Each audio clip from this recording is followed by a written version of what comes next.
नमस्कार जय जगन्नाथ। आज बनैबा गोटे बाड़िया डालमा बहुत ही बढ़िया लगे।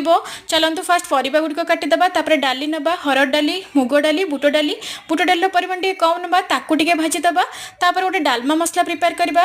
मसला नहीं मु जीरा पानमधुरी परिमाण टे कम नबा मेथी गोलमरीच दुईटा गुजराती दुईटा लवंग गोटे सुखिला लंका तापर टिके दालचीनी गोटे तेजपत्र ताकू टिके भाजी देकी तार गोटे पाउडर बनैदेबा। तापर प्रेसर कुकर रे पानी देदेबा। पानी फुटिला आसिक आम हल्दी लुण देदेबा परिबा देदेबा डाली देदेबा दुईटा फाड़ फाड़ करके टमाटो देदेबा अदा कंचा लंका छेचा देदेबा। तापर टिके तेल दबा तापर जोर आंचरे गोटे सीटी दबा गोटी गोटी रहिबा परिबा गुड़िक बहुत बढ़िया लगिबो।